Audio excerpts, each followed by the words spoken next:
బిడ్డలు కడుపుని పుట్టిన బిడ్డలు ఎక్కువైపోయి ఈరోజు అక్రమ సంబంధాలకి వెళ్ళి కన్న బిడ్డలను సైతము చంపివేసి భర్తను మర్చిపోయి పరాయి పురుషుడి కాడికి వెళుతున్న ఓ స్త్రీ జాగ్రత్త, పాతాళం ఉంది, అగ్ని ఆరదు, పురుగు జావదు, పాపాదస్సి మరణ ప్రయాతి, పాపాదస్సి నరకం ప్రయాతి, నరకం ఉంది. చూస్తున్న దేవుడు ఉన్నాడు. చీకట్లో చేసిన నన్ను ఎవరు చూస్తాడని అనుకుంటున్నావేమో. జాగ్రత్త బిడ్డ, ఓ పురుషుడా జాగ్రత్త. భార్యని కన్ను గప్పిపోడా, నా భార్య చూడలేదని అడ్డదిడ్డంగా తిరుగుతున్న ఓ పురుషుడా జాగ్రత్త. ఓ స్త్రీ జాగ్రత్త. ఒకరోజు లెక్క అడిగేవాడు ఉన్నాడు, ఆయన ఎదుట నువ్వు నిలబడాలి.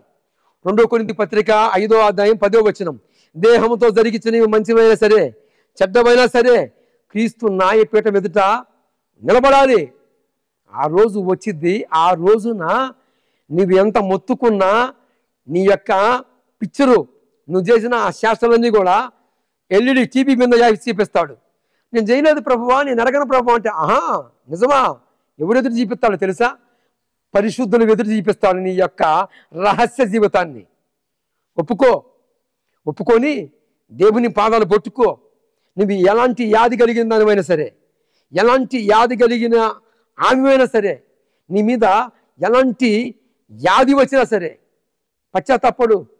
అయ్యో తెలుసో తెలియకో చేశానయ్యా, ఆదివారం వస్తున్నాను, ప్రభు బలలో చెయ్యేస్తున్నాను, అయినా తెలుసో తెలియకో గడ్డి తిన్నానయ్యా, బుద్ధి తక్కువయ్యి తెలియక ఈ రంగుల ప్రపంచంలో జారిపోయానయ్యా. ఇర్మీయా గ్రంథము 8వ అధ్యాయము 4వ వచనం ఇలా సాక్ష్యం ఇచ్చింది. ఏమని తెలుసా? ఒకసారి జారిపోయి కింద పడితే మనుషుడు అలాగనే ఉంటాడా? పొరపాటు జారిపడ్డాడు, లెగుతాడు కదండి. అలాగనే ఈ రంగుల లోకములో జారిపడ్డావా? అయితే భయపడకు, బాధపడకు, యేసు ప్రభు వారి పాదాలు పట్టుకో.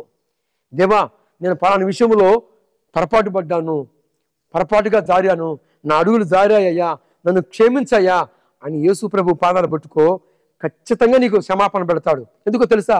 నువ్వు ఇంకా భూమి మీదనే ఉండవు గనుక, ఇంకా నువ్వు జీవిస్తున్నావు గనుక, ఇంకా ఈ భూమి మీద నుంచి నువ్వు చంపబడలేదు గనుక నీకు అవకాశం ఉంది. భూమి మీద నుంచి తీయబడితే నీకు అవకాశం లేదు. సామెతల గ్రంథము 29వ అధ్యాయము, ఎన్నిసార్లు గద్దించిన వినని కుమారుడు ఆకస్మికంగా మరణమైపోతాడు. ఇక ఛాన్స్ లేదు. ఆకస్మికంగా మరణం వచ్చిందా ఇక ఛాన్స్ లేదు. ఇక డైరెక్ట్గా పాతాళానికి వెళ్ళిపోతావు. నువ్వు ఉండవు కనుక ఇకనైనా మారు, ప్రభు పాదాలు పట్టుకో. భూమి మీద ఉండవు, అడుగు, బతిమాలు, భంగపడు, ఏడు, కన్నీరు గారు. ఆయన పాదాల చెంత నీకు స్థలము దొరికిద్ది. ఆయన పాదాలు పట్టుకో.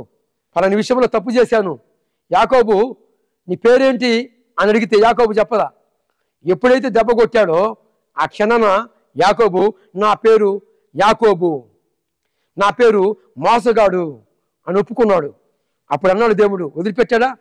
ఇది మొనుకొని నీ పేరు ఇశ్రాయేలు, నువ్వు ఇశ్రాయేలువి, ఆశీర్వదింపబడిన వంశాన్ని నీకు అనుగ్రహిస్తున్నాను. అది ఏంటో తెలుసా? నీ పేరు ఇశ్రాయేలు. నువ్వు జనం అంతా కూడా నీలో నుండి వస్తారు, నీవు ఇశ్రాయేలువి అన్నట్లుగా ఆశీర్వదింపబడిన ఆ యొక్క నేము యాకోబుకి ఇచ్చాడు. యాకోబు అంటే మోసగాడు అని పేరు. ఆ మోసగాడిని ఏం చేశాడు? ఆశీర్వాదకరంగా ఇశ్రాయేలు అని పిలిచాడు దేవుడు. దేవుడు ఎంత నమ్మదగిన వాడో తెలుసా? మనము తెలుసో తెలియకో ఈ రంగుల లోకంలో ఉన్నాం, కానీ యేసు ప్రభు వారి పాదాలు పట్టుకుంటే ఆయన క్షమాభిక్ష పెడతాడు, ఆయన క్షమిస్తాడు. ఆయన నశించిపోతున్న దానిని ఎతికి రక్షిస్తానికే ఈ లోకానికి వచ్చాడు. లోక 19వ అధ్యాయం 10వ వచనంలో రాయబడి ఉంది, నశించిపోతున్న దానిని మనిషి కుమారుడు వెతికి రక్షించడానికి వచ్చాడట ఈ లోకానికి. ఆయనలా ఎవరు వచ్చారమ్మా? ఆయనలా ఎవరు ప్రాణం పెట్టారమ్మా? మనం మంచివాళ్ళమా? మనం మంచివాళ్ళమని మన కుటుంబస్తులే నమ్మలేదు. నాలో ఏ మంచి ఉంది, నాలో ఏ మంచి ఉన్నదని కుటుంబంలో అర్హత లేదు, కుటుంబంలో అర్హత లేదు, ఎన్నిక లేని వారిమి, అయోగ్యులమి, అపాత్రులమి ఏ మంచి ఉందని ప్రేమించాడు. ఈ ఇలువలేని జీవితాలకు ఇలువైన రక్తముని సిందించాడు. నీవెంత రేటు పడుగుతావు? ₹1,00,00,000 పడుగుతావా? నేను నమ్మితే లేదే, ₹1,00,00,000 కూడా కొనరే. కానీ ఇలువలేని ఈ బతుకులకి ఇలువైన పాత్రలుగా చేసి ఈ రీతిగా నిలబెట్టుకొని మాట్లాడుతున్నాడు. యేసు అనే మాటకి రక్షకుడు, ఆయన రక్షిస్తాడు. యేసు ప్రభువా అంటానికి అర్హత లేని వాడిని నేనంత దౌర్భాగ్యునంటే, ఎంత నీచున్నంటే, నికృష్టున్నంటే యేసు ప్రభువుకి వ్యతిరేకిని నేను. ఒక విదేశీ దేవుడు, మన స్వదేశం అందు ఇంత దేవతలు దేవుళ్ళు ఉన్నారని రొమ్ము కొట్టుకొని తిరిగిన వాడిని నేను. ఒక జాతికి సంబంధించిన వాడు యేసు ప్రభు అని అన్నవాడిని నేను.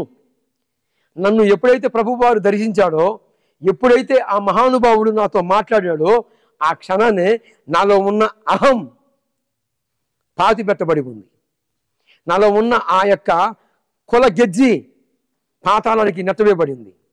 క్రీస్తు యేసు రక్తము ఎప్పుడైతే నన్ను శుద్ధ సువర్ణంగా మార్చిందో, ఎప్పుడైతే ఆయన మాటకి లోబడ్డానో, ఆ క్షణానే ఈ మోటివాడు, చదువు లేనివాడు, వెనుక లేనివాడు ఈరోజు బైబిల్, పరిశుద్ధ గ్రంథమైన బైబిల్ని ఓపెన్ చేయకుండా ఎక్కడ ఏ వచనం ఉందో చెప్పటానికి దోగతపడినవాడు ఎవడు అంటే నా నీతి కాదు. నా నీతికి ఆధారమై ఉన్నవాడు నేను నమ్ముకున్న ప్రభావం యేసుక్రీస్తు వారు. ఈరోజు బైబిల్ గ్రంథాన్ని ఓపెన్ చేయకుండా చెప్పటానికి దోగతపడింది ఏంటి అంటే నా నీతికి ఏమాత్రము కాదు.